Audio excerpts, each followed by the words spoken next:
We hope you all are ready for a wonderful, fun, hilarious evening. Last night was great, so thank you all for coming out to support me again. A couple quick announcements.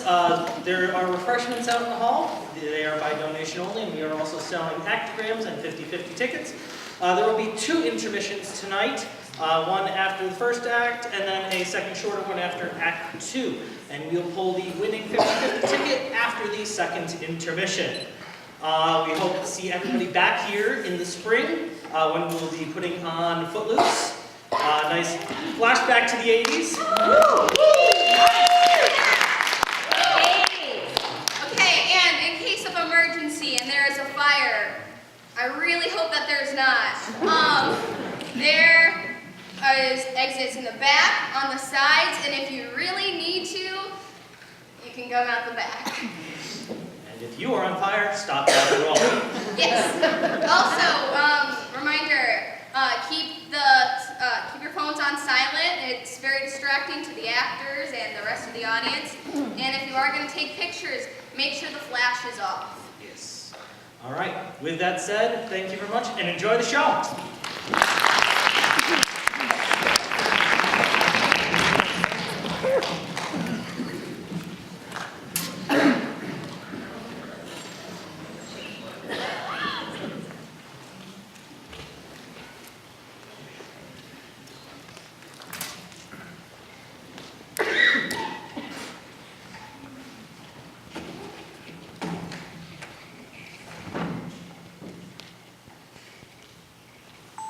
I don't care what you say, Jimmy. It isn't right. Oh, come on. What's wrong with it? I think it's perfect. When I was growing up, we were taught that people work for their money. And that's what I've been trying to tell you. You're old-fashioned. I'm ignoring you, James Took. I'm not half as old as you might think. If you were only half as old, you still wouldn't be any spring chicken. Why, if I thought for one moment that you were serious, I'd What? take you over my knee and spend you like I would any other young smart aleck. Okay, I take it all back. You're the shiniest, most delectable apple of my eye. And I suppose the next thing you'll be saying is that you like chocolate cake for dinner. Strangely enough, I was thinking about chocolate cake for dinner. How did you know? I know men well enough to recognize blarney when I hear it, and usually when men start talking blarney, they want something. Blarney is no name for it, and I don't see how you expect a fellow to sleep with all this noise. Well, if it isn't the early bird, up to catch a few worms. Please don't even mention worms. I haven't eaten my breakfast yet. If you woke up at a decent hour in the morning, you could eat when I do. You mean if you got up at a decent time? It's past 10 o'clock. Most men have half a day's work done by this time. Yeah, that's a good idea. Then why don't you do it? I meant to say it's a good idea for most men, but no, not for me. Hey, how about loaning that sofa for a while, eh? Oh, go peddle your papers somewhere else, little boy. You had it all day yesterday, so today is mine. Oh, come on, be a pal. Can't you see I'm sick? Sure, sick of standing up. Fine. That's the way you feel about it. It isn't right. It just isn't right. What isn't right? What I've been talking about. It isn't right that two perfectly healthy Look, holy smokes, look out there! Bill, what is it? Where is it? Come here, quick! It's awful! It's just right up there. A little to the left, and you know it. Bill, I haven't seen it. It's the sun, of course. It's awful, isn't it? Why, you double-crosser, you! Hey, guys. Mustn't lose your temper. Oh, I'll knock your block off. I'm a sick man, and besides, Aunt Ellen was talking. You shouldn't interrupt people when they're talking. Go ahead, Aunt Ellen. We'll just ignore him. I give up. I merely wanted to say that you should be ashamed of yourselves. See what people think of your bad temper? You too, Bill, both of you. Me? I haven't done anything. That's exactly what I mean. For the past 6 months, neither one of you has done anything. Unless you want to call squabbling over the couch doing something. But Aunt Ellen, we eat 3 or 4 big meals a day. And we sleep 10 hours at night and 8 or 10 during the day. What more could you ask for? Careers, jobs. Me, Aunt Ellen, I thought you knew better than that. Come on, Aunt Ellen. I have all the money I need, me. I have you to look after the house and Bill to keep me company. It's a perfect setup. That's true, all right. And Bill and I do enjoy living here, but what happens if your uncle runs out of money? What then? Not a chance. Uncle Dan owns half of California and 2/3 of the oil wells. Today's the first of the month, so that good old check will arrive today as it always does. Good old Uncle Dan. I still don't like it. Two young men frittering away their lives doing nothing simply because they don't have to. Is it my fault Uncle Dan likes me? No, but you don't have to take his money just because he wants to give it to you. Or if you do take it, you could save it and live off the money you get from your job.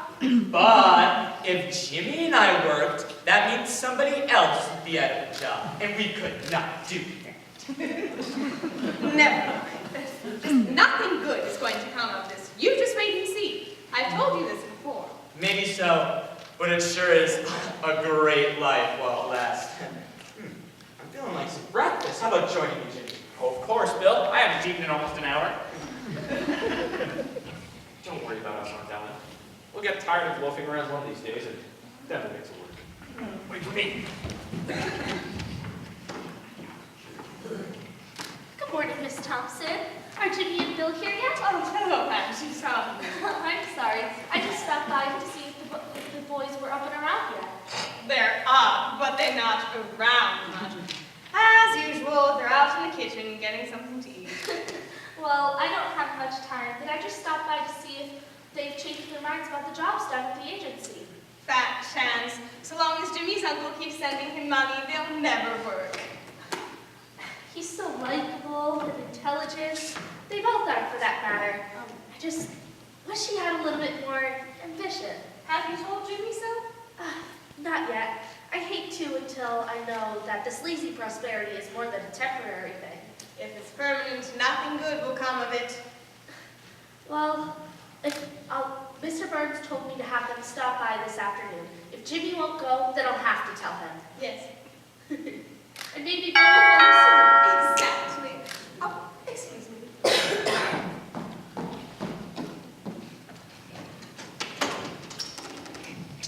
Good morning, Madge. What brings you up so bright and early this morning? Morning, Jimmy. Morning, Madge. You look a little sleepy, Bill. Who wouldn't be at this awful hour of the night? It's 10 o'clock in the morning, Bill. For me, the sun does not rise until noon. You working today, Madge? I don't have to go until 11. Oh, that just about makes my morning complete then.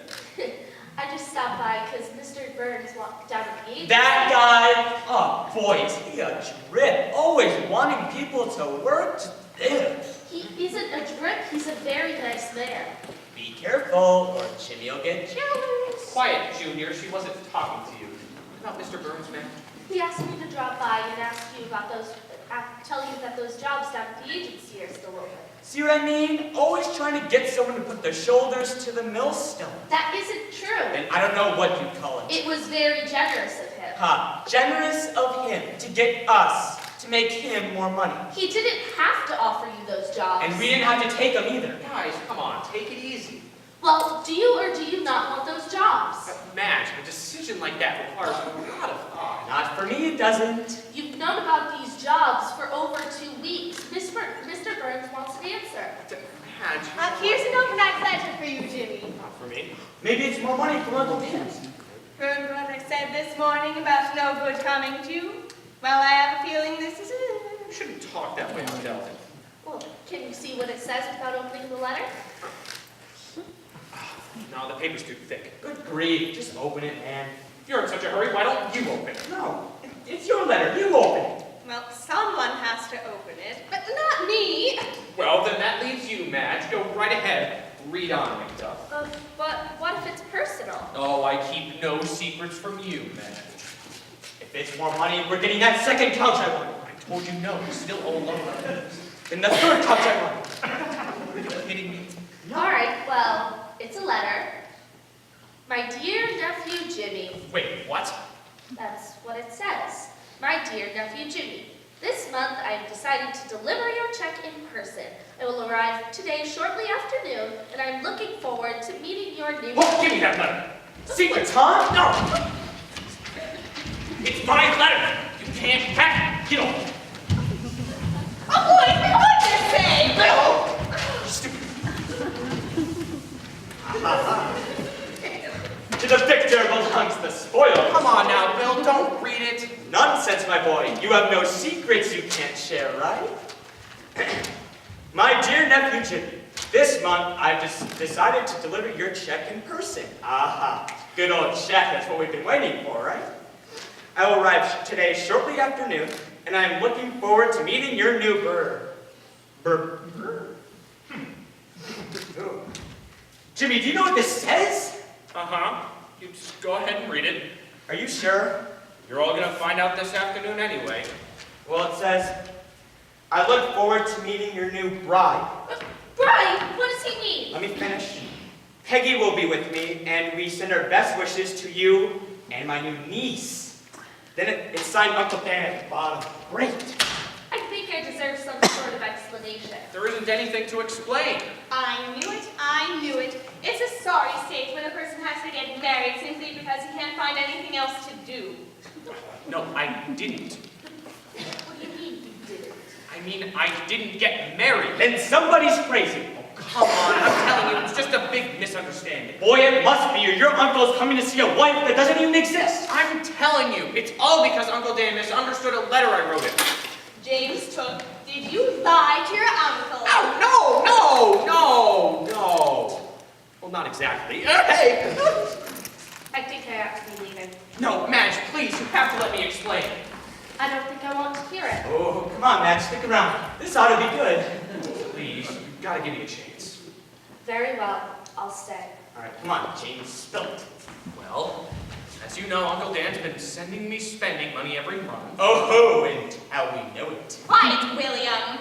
Well, when Bill was first coming to live with me, I told Uncle Dan a close friend was coming to stay. His next letter contained a note congratulating me on my marriage. You mean he thought you got married? That's right.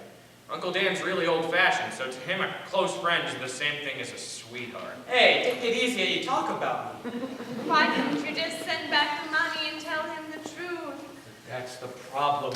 Ever since my marriage, he's tripled my allowance. We've been living high, wide, and handsome. Now it's all gonna blow up in my face. When Uncle Dan finds out, he'll hang my skin out to dry. Just so it's yours and not mine, I'm just the innocent bystander here. Well, couldn't you just make up the money paying back and explain? If battleships were a dime a dozen, I couldn't even buy an anchor. I've spent all the money. Well, what are you going to do? I don't know. He's going to disown me. You really think so? Oh, he'd disown me on principle. And I wouldn't blame him a bit. Personally, I'd say we have to do something, and quickly. Let me think. Bill, you trying to think is like trying to cut down a tree with a baseball bat. I'll think of something. Well, whatever it is, I don't want any part in it. Dishonesty only leads to misfortune. I'm really sorry, Jimmy, even if you deserve it. Oh, I deserve it, all right. It's going to be an awful shock to Uncle Dan, though. How do you think it affects me?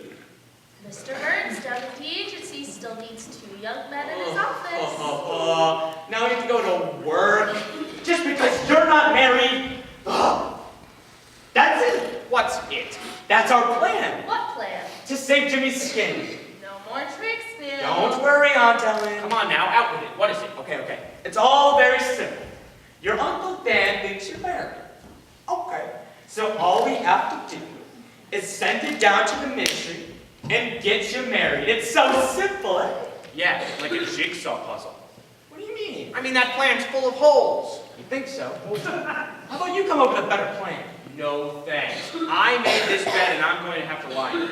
That's the honorable thing to do, Jim. Oh, no you don't. I tell him this thing too. And I'm not going to have you give up my fun so easy. Well, then you're going to have to think of something better than that in a hurry. The craziest thing I've ever heard of. Oh, yeah? Well, that's what they said about the Wright brothers and Edison and Macaroni, or Macaroon, whatever his name was. I don't even care. Well, Jimmy's right, Bill. A plan like that is preposterous. Tell me why. Just please tell me why. In the first place, I need a marriage license. 15 minutes work at the nearest courthouse. Well, second of all, he doesn't have anyone to marry. That's what you think.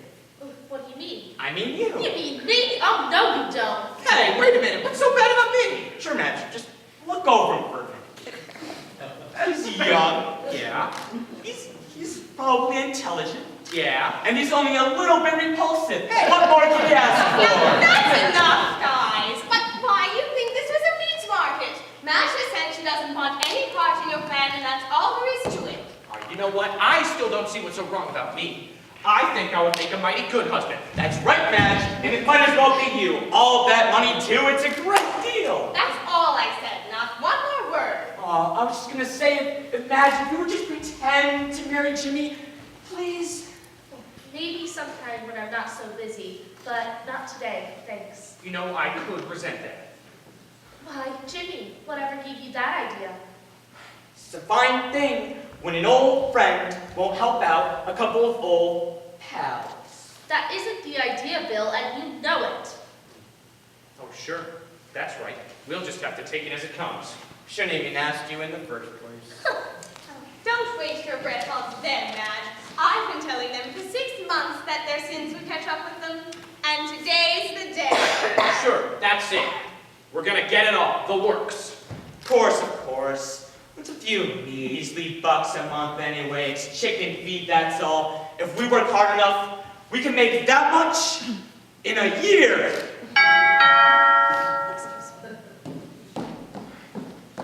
You don't think Uncle Dan would change his mind at the last minute, do you? No way. When Uncle Dan makes his mind up about something, he does it. I was afraid of that. You would not change your mind, would you, Madge? I don't think so, Bill. Oh, I was afraid of that too. Jimmy, this is Mr. Oswald. Oh, yes, I know Mr. Oswald. Oh, I didn't mean to interrupt anything, but I just wanted to talk to you about that. Yes, I know. Bill, this is the Mr. Oswald we were talking about. Who? You know, the Mr. Oswald, the one we were discussing. Not the Mr. Oswald. Oh, yes, the very same. I think we should take him out to the terrace and discuss a few things. Excuse us, please. It was nice meeting you, ladies. I hope I did the right thing, Aunt Ellen. Madge, you did exactly right. I hope so. Don't worry about a thing. Well, I really should be going or else I'm going to be late. All right, then. See you soon.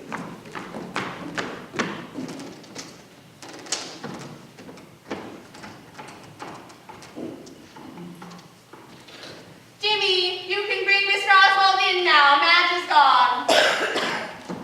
I'm telling you, Mr. Oswald, it's impossible. I don't have the money. But you can't. Didn't you just hear him say he doesn't have any? But maybe you have some. Me? Have money? Are you crazy? No, I'm not crazy, are you? Mr. Oswald, here. Why don't you take a seat and get yourself nice and comfortable? Yes, nice and comfy. Do you really think this will make me change my mind? Oh, of course not. We merely want you to feel at home here. I do. And if you don't give me that loan by this afternoon, this will all be my furniture. Oh, no. You don't want this old furniture. Look, there's moth holes right here. Oh, it's very comfortable. You know, this chair would look mighty fine in front of my fireplace. Oh, but Mr. Oswald, if we don't have the money, how can we pay you back? You should have thought of that when you borrowed it from me. But this furniture is worth 5 times the amount we borrowed. That's why I like it so much. Mr. Oswald, we have guests coming this afternoon. You can't take our furniture today. Hey, look, I can have the truck here at 2 o'clock. But what'll our guests think? Well, they'll think it's very peculiar indeed. A house without any furniture. Maybe we could raise the money by tomorrow.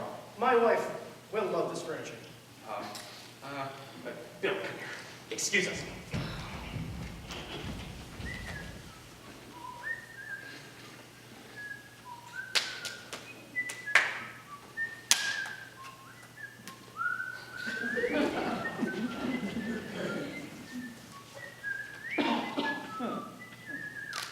Mr. Oswald! Are you a man or a machine? What kind of a Grinch are you? Do you pinch little babies? Of course Do you feed your dog cat food? Do you steal candy from children? Oh, no! Have you no heart, Scrooge? No, I mean, yes. Have you no soul? I most certainly... Do you know what sympathy is? Of course I... Do you love your fellow man? Yes! Do you like to see people happy? Yes, I... Oh, Will you help us? yes, I guess so. Do you think we're honest? I think so. You think so? Answer yes or no!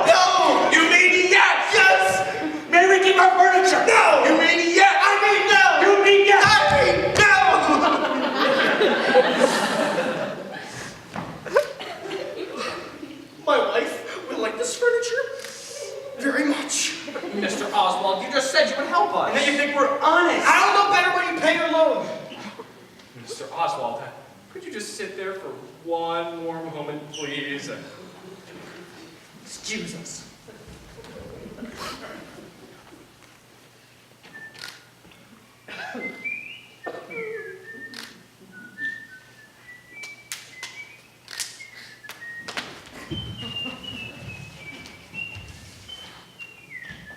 Mr. Oswald, you seem to me like a man of great sympathy and great understanding. Oh, well, I don't know about that, but I do like dogs.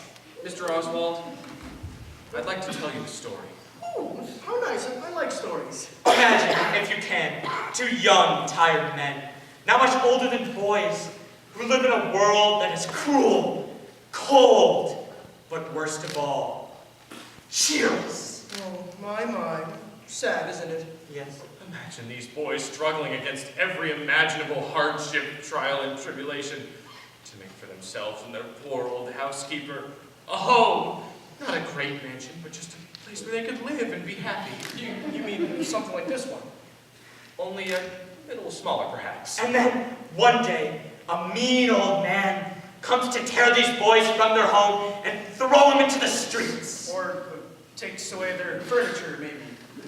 Well, maybe. Imagine the sorrow and the tragedy that suddenly strikes to the hearts of these poor people. Imagine the tears that would fall. Oh, why? It's sad, isn't it, Mr. Oswald? It's very sad indeed. You know, I was just thinking about how nice this chair is going to look in front of my fireplace. Thank you for the story. I'll be back at 2 with the truck. Oh no, Mr. Oswald, you can't leave just yet, not until we've gotten this thing settled. Thank you for asking me to stay, Mr. Took, but I really must be going. I don't think Mr. Oswald should leave so soon, do you, Bill? Of course not. Oh, I mustn't stay any longer. Don't stay. Nice and comfortable. Thank you. Mr. Oswald, we need to keep this furniture for the rest of the day. Look, I'm sorry, Mr. Took, but Wouldn't you rather have the money we owe you than our furniture? Oh, well, I don't know. My wife would like it very much. Plus a $50 bonus? Oh, well, I'm good to see where you're coming from.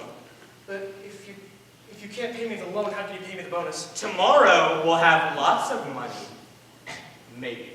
What Bill is trying to say is that my uncle is coming this afternoon to bring me a nice fat check. Well, this is getting very interesting. But, there's a catch.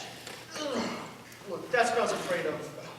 Maybe it'd just be better if I had the truck come here at 2. But Mr. Oswald, if you help us, we can give you the loan plus the bonus. Well, I might have the truck come here for 8 tomorrow morning. Sure, it'll be just as good then as it is now. If you can assure me I'll be paid the loan, plus the bonus. You have my solemn word. Okay, good. I'll be back at 8 tomorrow morning with the truck. Wait a minute, Mr. Oswald. There's just one more thing we need to discuss. Oh, really, Mr. Tuck? I mustn't stay any longer. How would you like to make $50 more? Wait, you mean besides the bonus?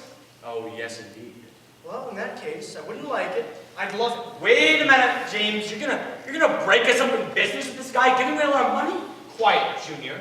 There's still the matter of Mrs. James Took to be settled, and I think Mr. Oswald could be the answer to all our problems. Yeah, he might be at that.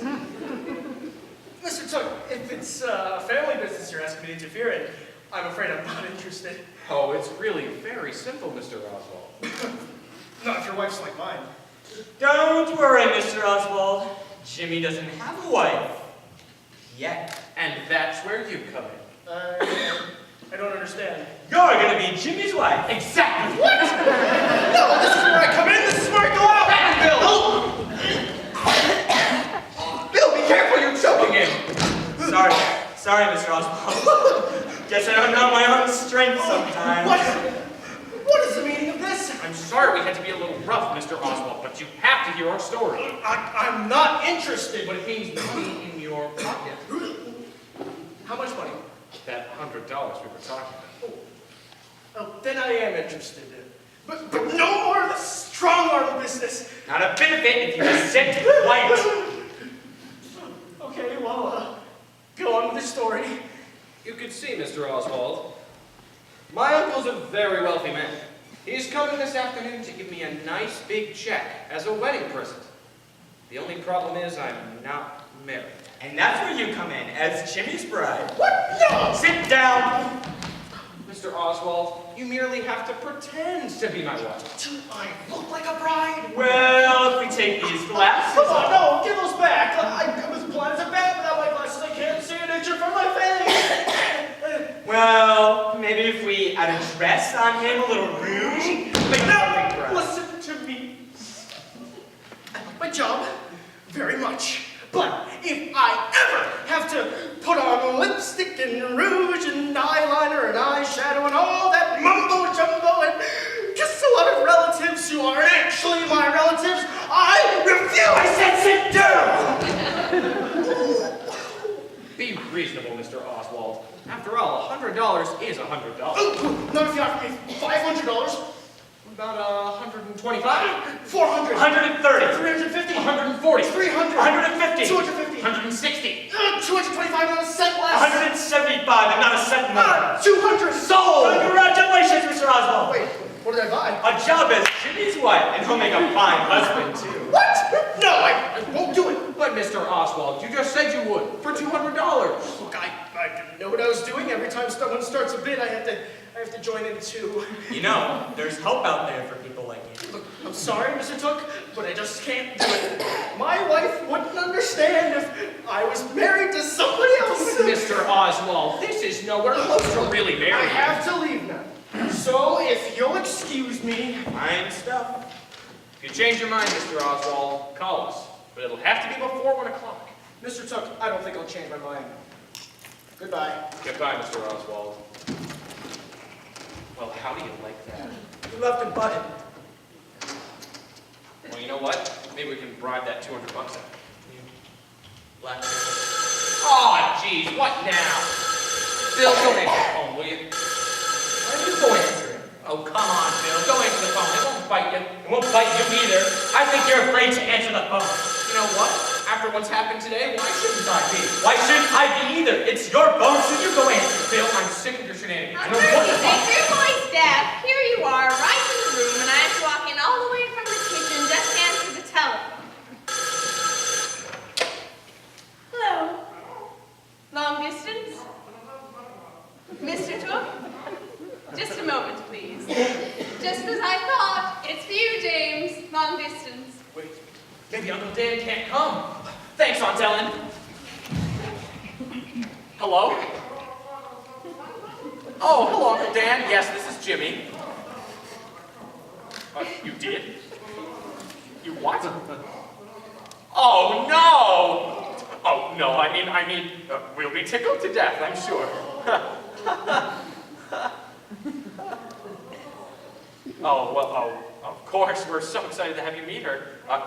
It's been killing me, really. No, what I mean is, we've been dying to have you meet her.